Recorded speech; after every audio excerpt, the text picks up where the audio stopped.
cinta lebih sakit ditolak. Suka sama cowok, tahu-tahu aja cowoknya, lu apa sih? Itu pedih. Kenapa saya tahu bilang pedih? Saya dulu juga ditolak. Waktu SMP, saya pertama kali jatuh cinta sama cowok, cakep banget ya. Terus satunya dia malah seneng sama teman saya, sakit hati banget. Iya Bu, terus dari gitu sekarang dia ada di Facebook saya si cowok itu. Tapi puji Tuhan saya nggak jadi sama dia soalnya udah tuanya jelek. Tuhan mau menyelamatkan saya. Apalagi dimarahin sama guru di sekolah, dibenci. Apalagi tidak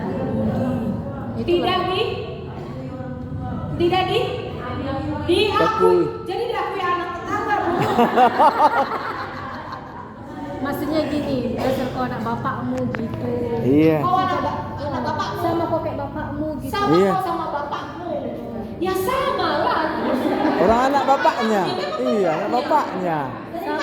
Mama sama bapak tuh gitu. Kalau kita bandel dibilang Iya. itu anakku tuh. Oh iya. Kalau bagus ini anakku. Anakku. Tapi kebanyakan orang tua memang begitu, Bu. Gitu ya. Iya, suka diberikan mau kadang nanti kan dibilangnya anaknya sama kayak nenek, sama kok sifat kayak kakekmu katanya. Itu berarti yang kepahitan yang ngomong. Akar pahit. Mamanya yang ngomong. Dia suka kayak gitu. Gitu ya. Kebanyakan memang begitu. Kebanyakan begitu. Apa lagi? Banyak ya. Tengok tuh. Menikah yang sudah menikah. Diselingkuhin. Ulang-ulang loh Bu. Ulang-ulang diselingkuhin. Diselingkuhin sama ulang-ulang diselingkuhi, bolongnya banyak. Beda. Ya kan? Apalagi lebih sayang suami sama anak daripada sama istri. Sayang suami sama mertua. Lebih sayang suami sama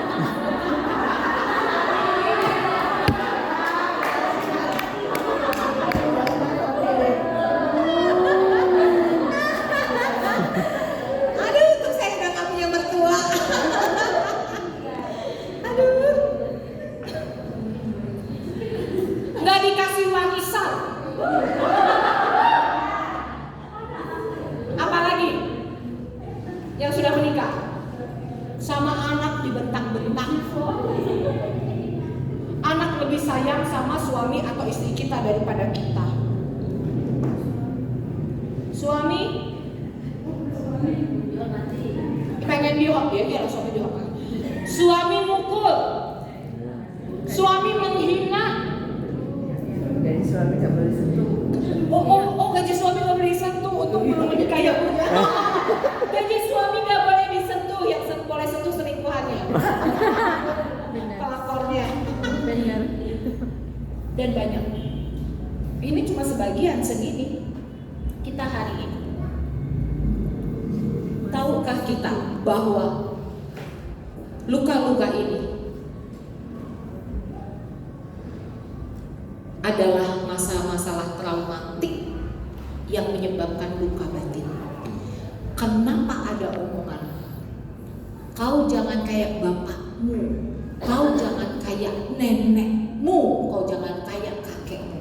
Orang yang mengatakan itu adalah orang yang menyimpan luka pada suaminya, pada mertuanya, pada bapaknya mungkin.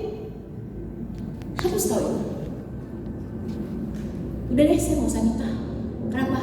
Semua laki-laki brengsek. Itu luka-luka batin. Apalagi ke anaknya ngomong kayak begini. Apa namanya? Kau jangan gemuk, jangan gendut, harus langsing. Kau tidak tahu rasanya waktu kecil dibilang gendut, sakit hati. Yang sakit hati mamanya yang dulu dibilang gendut. Sekarang anaknya nggak boleh gemuk, padahal anak kecil sedang masa pertumbuhan. Itu yang terjadi. Apalagi begitu banyak. Saya nggak mau punya anak. Kenapa nggak mau punya anak? Karena dari kecil saya ditinggal-tinggal. Saya nggak mau punya anak. Kenapa? Beban berat punya anak. Kenapa? Karena waktu kecil dia dibilang gini, kau belajar yang benar ya. makanmu, jajanmu, sekolahmu. Kasihan bapakmu kerja. Jadi dia terpatri dalam pikiran bahwa punya anak itu capek, beban. Ini yang bikin trauma masuk ke dalam pikiran. Maka waktu kemarin Ibu Safrina bilang bahwa saya kuat, betul ibu-ibu kuat hari ini. Tetapi trauma itu tersimpan di dalam alam bawah sadar bahwa luka Masih ada. masih pasti Bu. Kalau ibu tidak luka, sudah hilang lukanya, ibu bukan manusia. Iya. Ya, karena ibu manusia kemarin waktu mau cerita menahan air mata. Karena seseorang sudah selesai dengan masa lalu di bagian bolong, misalnya ininya udah beres, itu kalau apa? Ketika dia menceritakan, dia udah gak nangis, udah gak ada rasa. Itu adalah ciri kita sudah selesai dengan masa lalu di bidang itu. Tapi masa yang lalu, yang lain-lain kan belum tentu. Adalah kalau kita ingat, kita tidak sakit lagi. Tandanya ya. Kalau kita ingat, kita tidak sakit lagi. Kalau kita ingat, itu tidak keluar air mata, malah kadang suka menertawakan. Aduh bodoh banget gue dulu ya suka sama dia ya. Kayak dia kayak gitu. Aku dulu sampai nangis-nangis, guling-guling, gak mau makan, pengen bunuh diri. Ih, padahal kayak begitu. Aduh bodoh banget gue. Itu udah selesai. Kalau masih begini, iya Bu, dulu saya ditinggalkan, tapi saya sudah terima. Anda belum terima, saya bilang. Karena Anda ketika bicara masih lirih, suara masih keluar, nada sendu. Kenapa? Orang semunafik apapun tidak bisa menutup luka di dalam dirinya. Sehebat-hebatnya para munafikers. Kecuali dia psikopat. Kalau psikopat, dia bisa bermain peran tanpa diketahui. Kalau Anda bukan psikopat, gak apa-apa Bu, saya terima.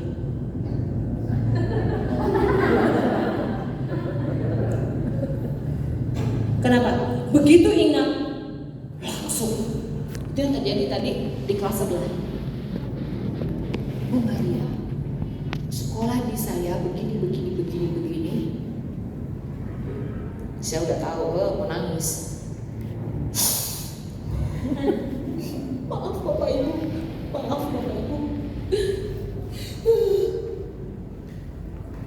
Tapi itu bagus. Punya katarsis itu waktu untuk mengeluarkan semua apa yang di sini. Yang paling susah itu adalah ketika apa yang menekan tidak bisa dikeluarkan. Wah, itu yang namanya, itu yang bisa buat kanker. Betul lah, hormon kacau karena semua ditekan di bawah, dan itu bisa bikin trauma. Maka kalau jengkel, kalau marah, itu harus dikeluarin. Iya. Gitu ya. Keluarinnya gimana? Anda yang harus bijaksana. Bisa ambil bantal, tutup muka, teriak keras di sana. Nangis-nangisnya mau berjam-jam atau gimana. Setelah itu lega, minimal itu keluar, masalah tidak selesai. Tetapi kelegaan itu akan muncul. Jadi inner healing adalah bagaimana kita mengatasi masalah-masalah traumatik di masa lalu yang ini. Beresin ini. Ini harus mengalami luka-luka batin agar kita tidak melukai orang yang di dekat kita. Karena hanya orang yang luka yang akan melukai orang di sekitarnya. Orang yang belum selesai dengan trauma-traumanya itulah yang akan bisa melukai orang lain. Seperti sebuah batang pohon atau sebuah kayu yang waktu dipecah, tok, Ada tinggi. bentuknya jadi gimana tuh tengahnya? Ada tidak beraturan. Ada yang tajam-tajam kan? Ada yang tajam-tajam. Maka orang yang gini dok ke tusuk. Maka hati-hati dengan orang-orang yang mengalami traumatik. Kalau Anda punya saudara, sahabat, siapapun, bahkan mungkin pasangan kita yang belum selesai dengan luka luka masa lalunya, maka siap-siap untuk kita yang dilukai. Kecuali kalau Anda melihat bahwa saya bersedia untuk menolong dia, ada di sebelahnya, ya silakan. Kalau pasangan kan ya memang kayak begitu. Yang jombloers, ingat selalu, kau kalau lihat laki-laki atau kau lihat perempuan, lihat dulu hal apa yang paling menyakiti dia. Misalnya kamu jalan berdua, terus ada cewek lewat. Si Adi nih ceritanya, ada cewek cakep lewat, ternyata Lucinta Luna.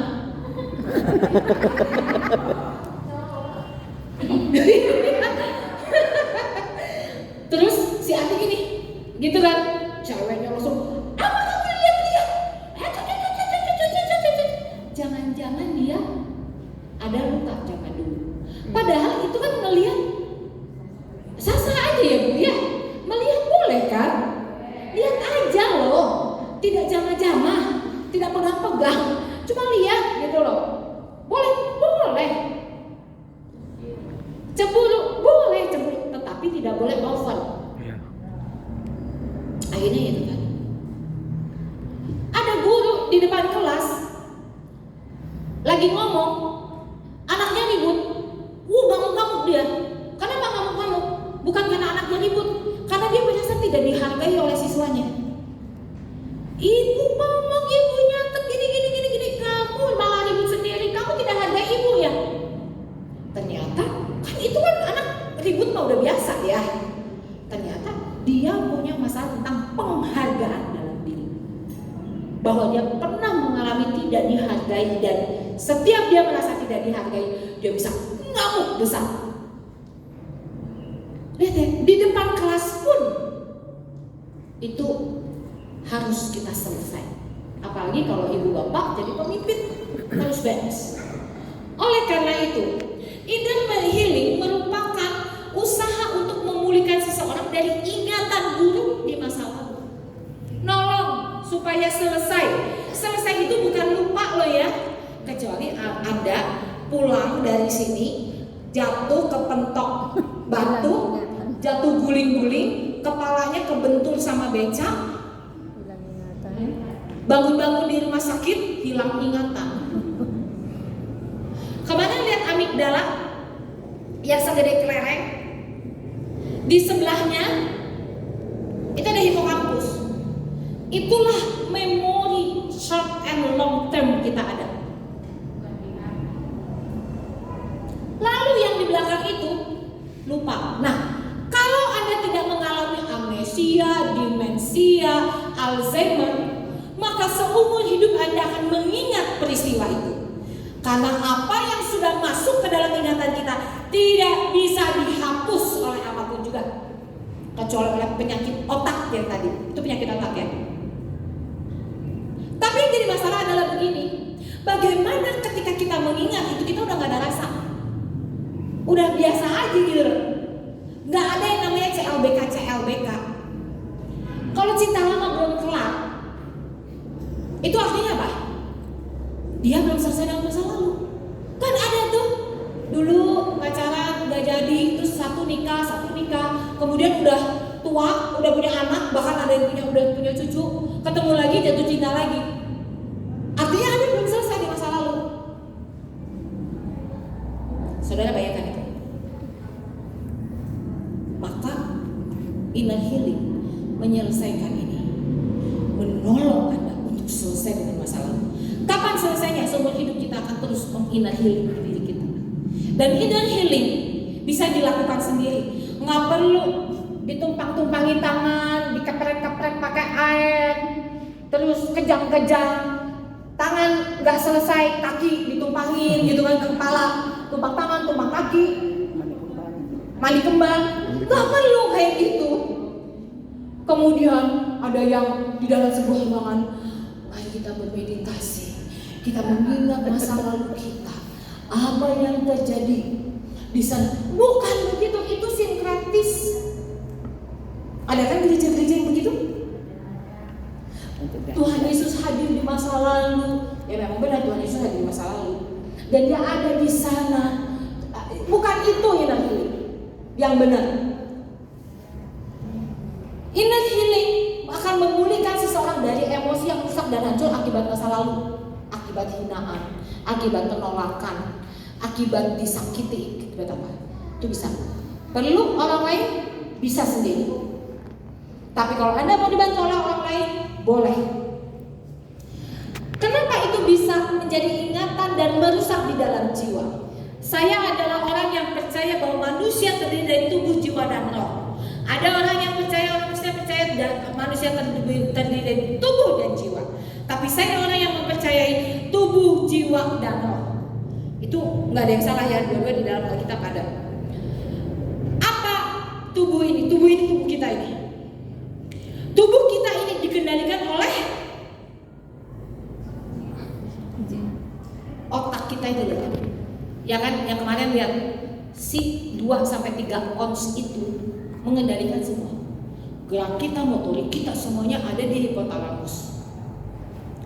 Kemudian tubuh kita, kemudian ada jiwa. Jiwa ini pikiran kita. Pikiran yang salah, pikiran yang sakit, emosi dan semuanya. Dan roh kita yang sudah ditebus oleh Kristus, yang nanti kita masuk ke dalam surga. Saya orang yang sangat percaya dengan ini. Oke? Nah, disinilah inner healing itu dilakukan. Jiwa. Siapa yang menyelesaikan? Roh kita, yang dipimpin oleh Roh Kudus yang hadir di dalam diri kita. Tubuh kita adalah bait Allah kan? Bait Roh Kudus. Itu yang kita diberesin. Bagaimana caranya? Kayaknya ada deh. Apa penyebab pasalnya dosa? Ya kan? Manusia mengalami keterlukaan. Siapa sih yang buat luka? Manusia. Manusia yang mana? Yang dosa. Yang berdosa. Ada perempuan nolak adik. Kan perempuan itu manusia ya. Dia kena tuh. Misal, pernah ditolak, oh kamu baru diputusin jadi dia. Tahun lalu kan kamu punya pacar nih. Baru diputusin kamu. Tahun lalu kamu punya pacar kan?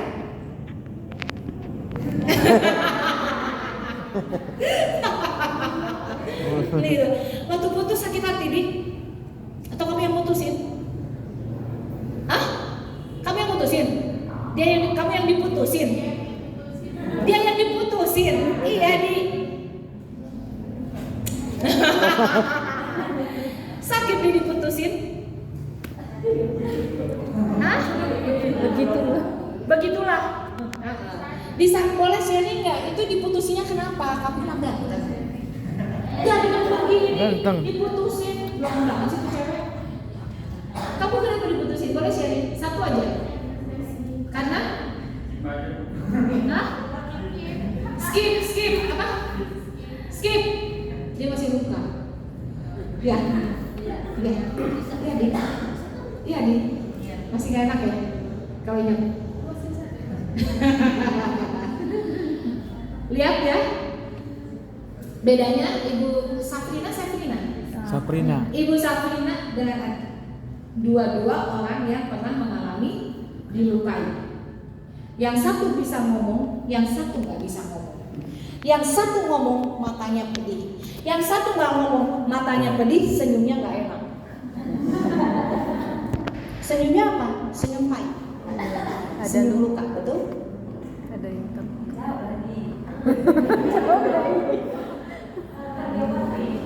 luka. Bapak Ibu, ada orang bilang gini, Bu, saya nggak mau deh, nanti saya dilukai. Cari di dunia ini tempat yang nggak ada tempat luka, nggak ada. Karena dunia ini sudah jatuh dalam dosa, bukan? Loh, jangankan Ibu Safrina, saya dengan suami saya yang hidupnya baik-baik saja, itu aja bisa saling melukai. Ya kan? Kalau ditanya sama suami saya, pernah nggak terluka sama saya? Oh, 1001 daftar dosa saya keluar satu persatu. Cerewet, tukang matur, mau menang sendiri, wah banyak mungkin loh ya. Saya ditanya, apa dosa-dosa suami saya bisa sebutin satu-satu. Karena kenapa dalam dunia ini kita saling melukai? Itu adalah sebuah proses bahwa kita hidup. Kalau Anda tidak mau dilukai, Anda mati, masuk ke kuburan. supaya tidak ada yang melukai dan tidak dilukai. Karena ada orang-orang yang tidak mau dilukai tapi dia sendiri suka melukai. Betul? Nah, mengalami kerusakan, rusak mental yang kemarin kan trauma salah satunya, mentalnya rusak. Kena fobia, saya pernah fobia. Kalau Ibu Ruth cerita ya, cerita nggak di sini? Dia dulu mau bunuh diri, lu cerita sih di sini. Lupa ya, kita terus sering cerita tentang masa lalu kita yang lucu gitu ya, lucu itu ceritanya. Tahu dulu pernah mau bunuh diri waktu SMP? Belum. Lucu loh ya, dia kan tertolak ya Ci ya, tertolak. Dia terus SMP dia mau bunuh diri. Dilihat dia tahu papanya suka taruh racun tikus di atas lemari. Terus dia naik pakai kursi, dia ambil racun tikus, terus dia makan tuh racun tikus. Dia berharap besok pagi udah hilang lah, gitu kan. Tahu-tahunya pas besok pagi, ya bangun lagi di rumah. Terus udah gitu nggak ada rasa apa-apa. Terus saya sampai bilang gini, Cici, lu dulu waktu makan itu racun tikus rasanya apa? Nggak ada rasa apa-apa. Lu salah, itu bukan racun tikus, racun tikus. Kalau dimakan rasanya pahit. Warnanya apa? Putih. Jangan-jangan kapur. Lu makan. Dia bilang nggak tahu gitu kan ya. Pas bangun, ya masih di rumah lagi. Saya juga pernah mau bunuh diri waktu putus sama pacar. Iya, makanya segoblok itulah saya. Sangat mencintai pria ini, tapi bukan yang 12 tahun kemarin ya. Bukan, itu mah laki-laki model itu tidak berhak untuk ditangisi. Ada laki-laki yang baik gitu kan ya, yang sangat cinta saya tapi kami tidak bisa menikah. Kenapa? Karena beda tujuan hidup. Satu tujuan hidup, dia Katolik, saya Kristen. Dan sama-sama gak mau ngalah. Dan hidup dengan dia memang akan lebih sulit. Akhirnya saya putus baik-baik dengan dia.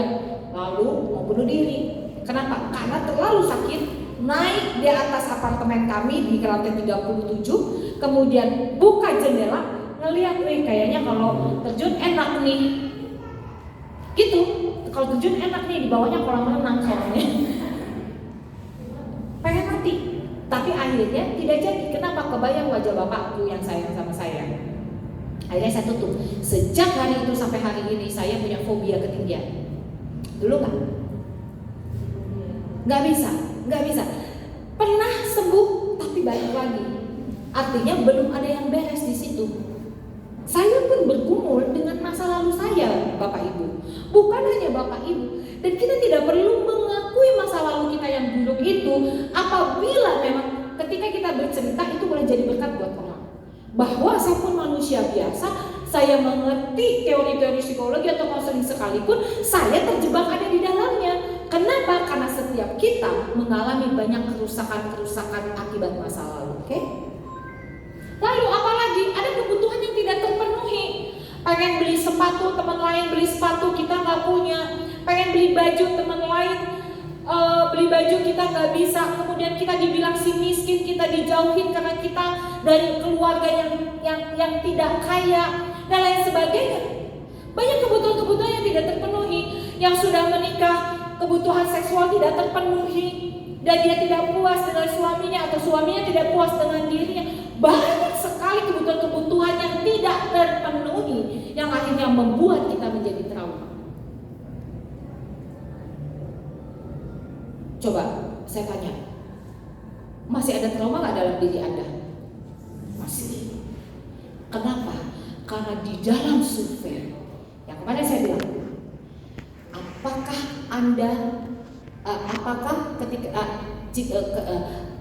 Anda masih mengingat peristiwa di masa lalu yang sampai hari ini masih Anda ingat dan membuat Anda sedih, sakit ya, merasa sakit hati? 100% mengatakan ya,